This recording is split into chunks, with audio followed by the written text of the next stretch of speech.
Alors, on va continuer notre approche avec deux temps forts. Je vais vous faire une confidence. Jacques Frémontier, pour moi, est une personne que je lisais. Alors, tout à l'heure, j'ai évoqué le mercredi avec H-Village, Internet. Et puis, on a aussi la chance d'avoir régulièrement la revue de presse, et vous pouvez vous y abonner, c'est gratuit, de la Fondation Médéric Alzheimer.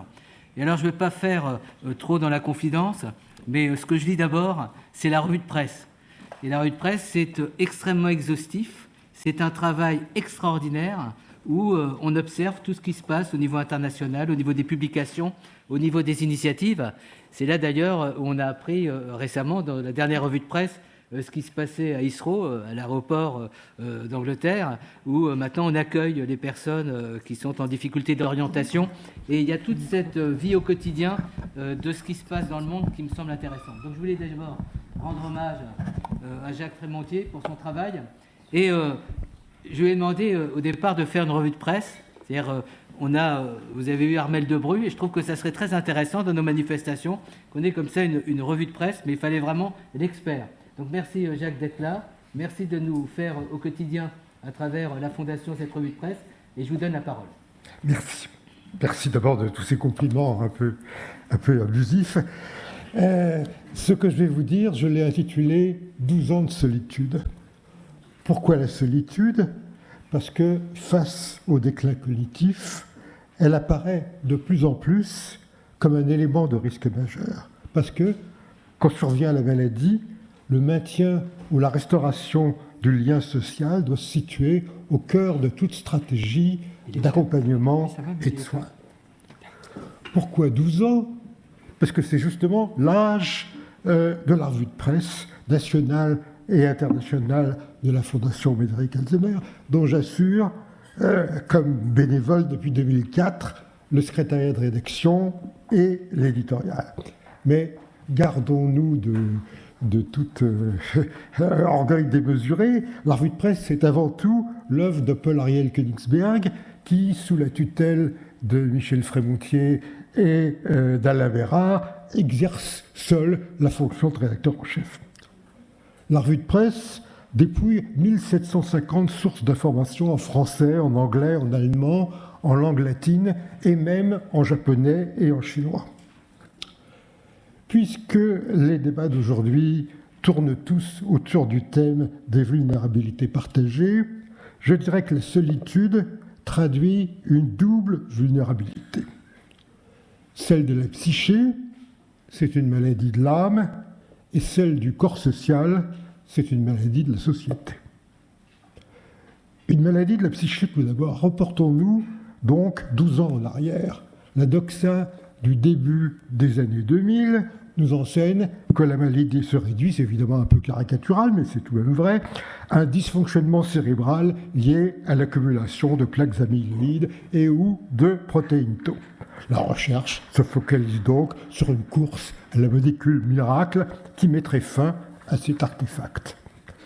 La première fois dans la revue de presse où la psyché apparaît clairement comme un déterminant de la maladie, c'est il y a 9 ans, en février 2007, quand, dans les Archives of General Psychiatry, le professeur Robert Wilson de l'université Bush de Chicago conclut, au terme d'une enquête de 4 années, que la solitude pourrait affecter des parties du cerveau en relation avec la connaissance et la mémoire. Et que les personnes âgées confrontées à la solitude auraient 2 fois plus de risques, je dis bien 2 fois plus de risques de développer la maladie.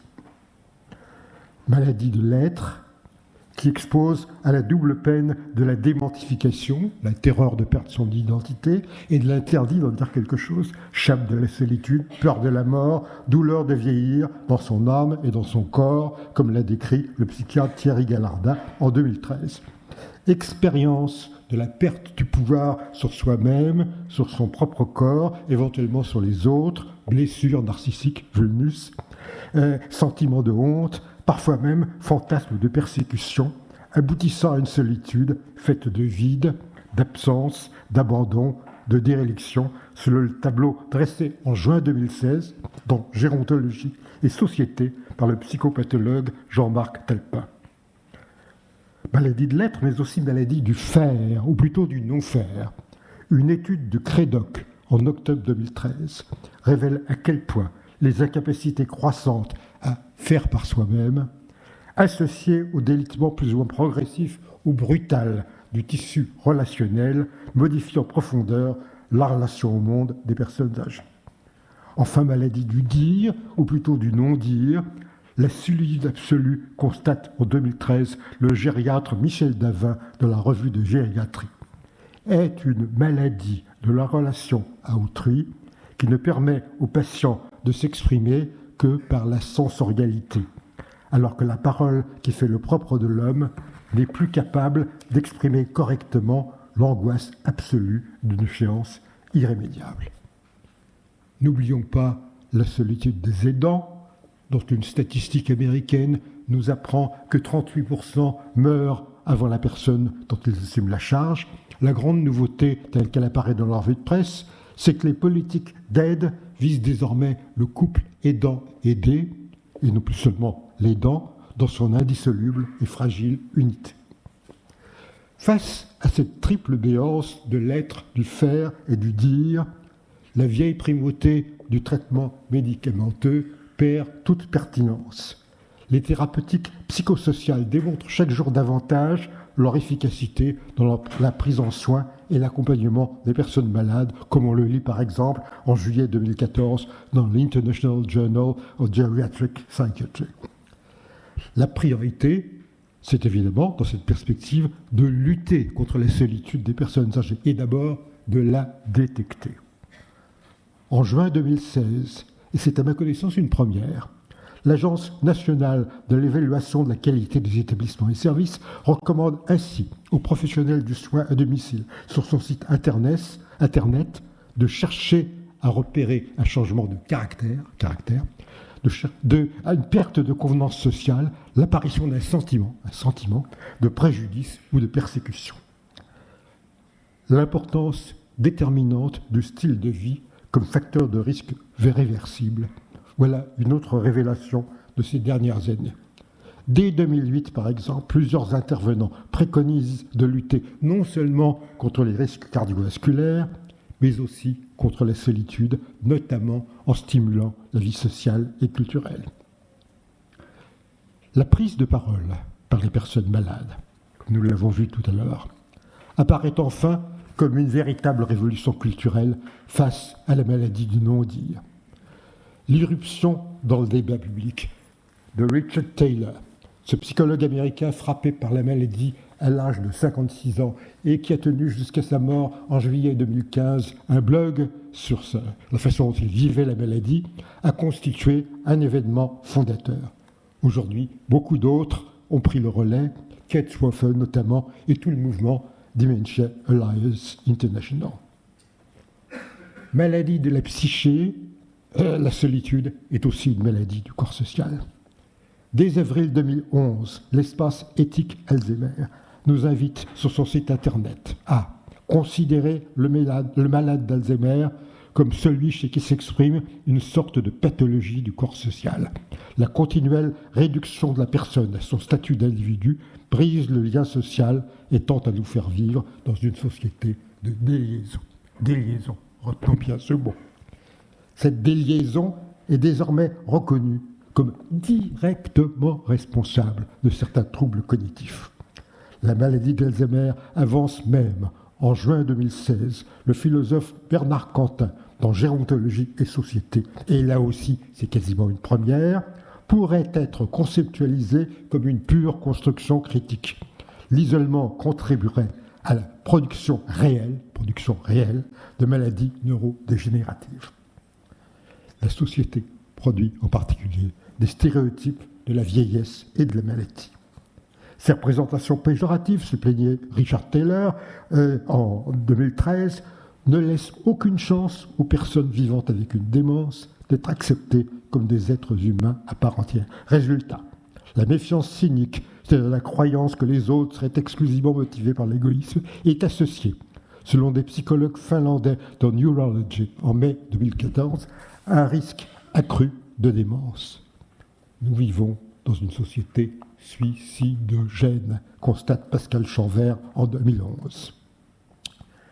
Le premier territoire de cette déliaison, c'est évidemment le chez-soi. Selon une étude en 2010 de l'University College de Londres, parue dans International Psychogeriatrics, les besoins non satisfaits les plus fréquents des personnes malades vivant à domicile sont avoir de la compagnie, avoir des activités dans la journée. Mais l'admission en établissement d'hébergement ou de soins ne fait souvent qu'aggraver le sentiment de solitude. Pour la sociologue Valentine Trépied, qui s'exprime en juillet 2016 dans Gérontologie et Société, les interactions entre les résidents et les soignants prennent la forme d'activités routinières. Leurs échanges cristallisent un ensemble de frustrations identitaires et accentuent le sentiment d'être seul. L'espace rural, qui passait pour un lieu de relative convivialité, serait lui aussi contaminé par cette déliaison généralisée. Les solidarités familiales et de voisinage n'y seraient plus aussi présentes qu'autrefois, constate dès novembre 2008 la Gazette Santé Sociale. En ville, un rapport de la Fondation de France en 2014 constate que de plus en plus de personnes âgées n'attendent plus que le facteur, qui n'apporte plus que des factures. Face à ce délitement du tissu social, de premiers signes de reliaison permettent cependant aujourd'hui de ne pas désespérer.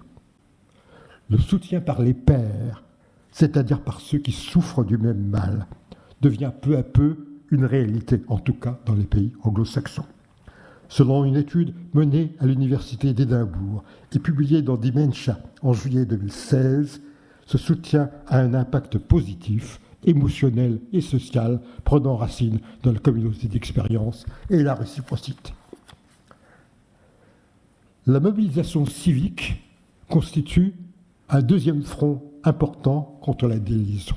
En Grande-Bretagne, dans les pays scandinaves, en Allemagne, de plus en plus de villes adoptent des programmes dementia friendly.